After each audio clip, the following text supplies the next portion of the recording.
జై వీరబ్రహ్మజై గోవిందమాంబజై. నేను మీ కృష్ణమాచార్య శ్రీ బ్రహ్మపదం.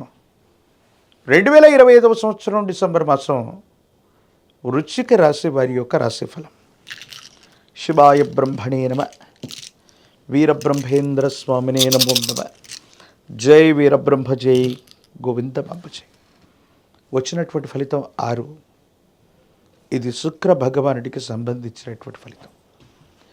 వృశ్చిక రాశి జాతకుల యొక్క జీవన గమనంలో భావోద్వేగాలతో కూడినటువంటి పరిస్థితులు మిమ్మల్ని సంకటమైనటువంటి పరిస్థితుల్లోకి నెట్టడానికి అవకాశం ఉంది.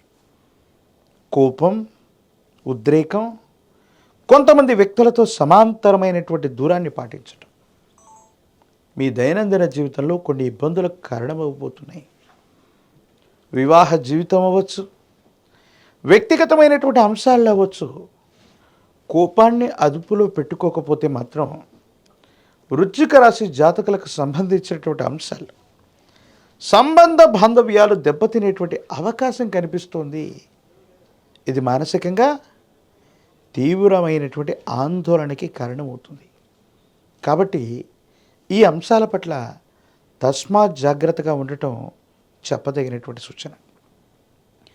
ఎంతో కాలంగా దీర్ఘకాలికంగా ఆర్థికపరమైనటువంటి అంశాలు బాగుంటాయనో, ఆర్థికపరమైనటువంటి స్థితిగతుల కోసం ఎదురు చూస్తున్న మీకు సమయం, కాలం అనుకూలించినప్పటికీ కొన్ని పరిస్థితులు మిమ్మల్ని మరింత పరీక్షలోకి నెట్టుతాయి. మిమ్మల్ని విశ్వసించినటువంటి వ్యక్తులే ఒక ముఖ్యమైనటువంటి సందర్భంలో సహాయ నిరాకరణ చేయటం వల్ల మీకు కలగవలసినటువంటి ప్రయోజనం కలగకపోవటం ఆందోళన కలిగిస్తూ ఉంటుంది. గొప్ప నిర్మాణం చేయాలి, గొప్ప వ్యాపారం చేయాలి, గొప్ప ఉద్యోగాన్ని చేయాలి, లేదా విదేశాలకు వెళ్ళాలన్నటువంటి కల కోసం కొన్ని రోజులుగా అహర్నిశలు మీరు శ్రమిస్తూ మీ యొక్క కళల్ని సాకారం చేసుకోవడానికి మీరు పడ్డటువంటి కష్టం ఏదైతే ఉందో, చిట్ట చివరి నిమిషంలో ఖచ్చితంగా సహకరిస్తాడనుకున్న వ్యక్తి సహకరించలేకపోవటం మానసికంగా మీకు ఆందోళన కలుగుతుంది. ఏం చేయాలో అర్థం కానటువంటి విపరీతమైనటువంటి ఇబ్బందుల్లోకి మిమ్మల్ని నెట్టేటువంటి అవకాశం ఉంది. కాబట్టి భావోద్వేగాల్ని నియంత్రించుకోవటమే కాదు, వృశ్చిక రాశి జాతకులు కూడా డిప్రెషన్ అయ్యేటువంటి అవకాశాలు ఉన్నాయి. కాబట్టి తస్మాత్ జాగ్రత్తగా ఉండటం చెప్పదగినటువంటి సూచన. ఏది ఏమైనప్పటికీ కూడా దైనందిన జీవితంలో చాలా ఉన్నతమైనటువంటి పరిస్థితులు వెళ్ళడానికి మన ప్రయత్నం అంటూ చేయాలి. కానీ కొన్ని సందర్భాల్లో కేవలం ఎదుటి వ్యక్తుల యొక్క బలాన్ని, వాళ్ళ సామర్థ్యాన్ని అంచనా వేస్తూ మనం ముందుకు వెళితే మనం దెబ్బతినే అవకాశం ఉంటుంది. మనం ఎంత చేయగలం, ఏం చేయగలం, మనకున్నటువంటి శక్తియుక్తులను కూడా పరిగణనలోకి తీసుకొని ముందుకు వెళితేనే పరిస్థితులైన ఇతరత్రా స్థితిగతులైన మనకు అనుకూలవంతమవుతాయి. కేవలం ఎదుటి వాళ్ళ బలాబలాల మీద మనం ఆధారపడితే ఏదో సందర్భంలో మనకు ఇబ్బందులు కలిగే అవకాశం ఉంది. భార్యాభర్తలకు సంబంధించిన అంశాలు అవ్వచ్చు, సన్నిహితమైనటువంటి బంధుమిత్ర వర్గానికి సంబంధించిన పరిస్థితులు అవ్వచ్చు. మాట పట్టింపు చిలికి గాలివానగా మారే అవకాశాలు ఉంటూ ఉంటాయి. అందుకే కోపాన్ని పక్కన పెడితే ప్రేమతో ప్రపంచాన్ని కూడా జయించవచ్చు. కుటుంబ పరిస్థితులను కూడా అలాగే. జీవిత భాగస్వామి అవ్వచ్చు, మీరు ప్రేమించేటువంటి వ్యక్తులు అవ్వచ్చు, లేదా కుటుంబానికి సంబంధించిన వ్యక్తులు అవ్వచ్చు.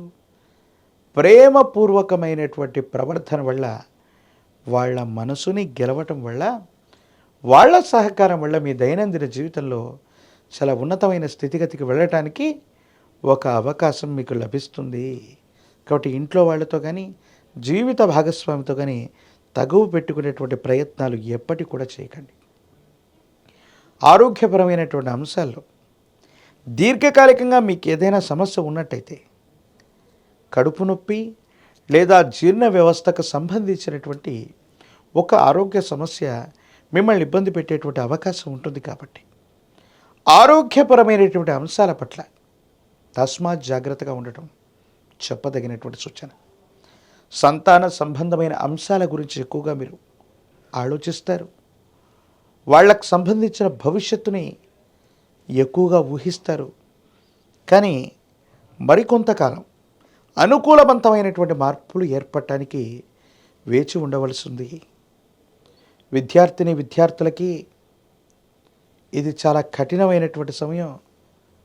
సరిగ్గా జ్ఞాపక శక్తి లేకపోవటం, మరచిపోవటం, లేదా పరీక్షల్లో గాబరా వల్ల సరిగ్గా రాయకపోవటం వల్ల ఉత్తీర్ణత తగ్గేటువంటి అవకాశం ఉంటుంది. కాబట్టి మీరు కొంచెం జాగ్రత్తగా ఉండండి.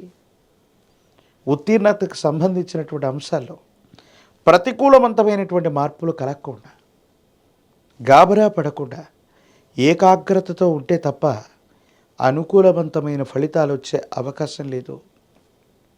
రాజకీయపరమైనటువంటి రంగంలో ఉన్న వాళ్ళకి కొంతమంది సన్నిహితమైనటువంటి వ్యక్తుల నుండి సహాయ నిరాకరణ పొందటం వల్ల కొన్ని ఇబ్బందులు మనం ఎదుర్కొంటాం.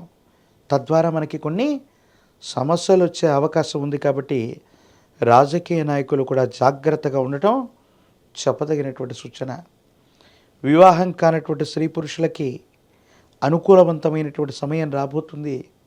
నిరుద్యోగులకి మాత్రం ఉద్యోగ ప్రాప్తి కలిగేటువంటి పరిస్థితులు గోచరిస్తూ ఉన్నాయి. విశేషించి మంగళవారం పూట కానీ, శనివారం పూట కానీ హనుమ ఆంజనేయ స్వామి వారిని ఎంత పూజిస్తే, సుందరకాండని ఎంత పారాయణ చేస్తే, 108 అరటిపళ్ళని హనుమంతుల వారి ముందు ఉంచి కదలి అర్చన చేయించగలిగితే ప్రతి ప్రతిబంధకాన్ని కూడా శక్తితో యుక్తితో మీరు దాటే అవకాశం ఉంటుంది. గొప్ప ప్రయోజనాన్ని మీరు పొందుతారు. కొంచెం సహనం, కోపాన్ని పోగొట్టుకొని శక్తియుక్తులతో మీరు చేసే ప్రయత్నం అనుకూలవంతమైనటువంటి స్థితిగతులకి కారణమయ్యేటువంటి అవకాశం కనబడుతూ ఉంటుంది. కాబట్టి ఈ రాశి జాతకులు ఆంజనేయ స్వామి వారిని ఆరాధన చేయడంతో పాటుగా తమని తాము నియంత్రించుకొని కోపాన్ని, ఉద్రేకాన్ని తగ్గించుకోవడానికి గాను విశేషవంతమైన కాలభైరవ రక్షని మెడలో ధరింపచేసుకుంటే అనుకూలవంతమవుతుంది. ప్రత్యేకించి ఈ మాసంలో దూర ప్రాంతాలకు సంబంధించి ఒక శుభవార్తను కూడా మీరు వింటారు. దూర ప్రయాణం అవ్వచ్చు, దూర దేశానికి సంబంధించిన ప్రయాణం అవ్వచ్చు, అదృష్టాన్ని తీసుకొచ్చేటువంటి అవకాశం కూడా ఉంది. కాబట్టి ఈ ఆంగ్లమానంలోని ఈ చివరి మాసంలో ప్రతికూలవంతమైనటువంటి పరిస్థితుల్ని కూడా ఈ పరిహారాలు పాటించటం వల్ల అనుకూలవంతంగా మార్చుకునేటువంటి అవకాశాలు కూడా లేకపోలేదు. మరిన్ని వీడియోలు చూడటానికి కానీ మన ఛానల్ని లైక్ చేయండి, షేర్ చేయండి, తప్పకుండా సబ్స్క్రైబ్ చేయండి.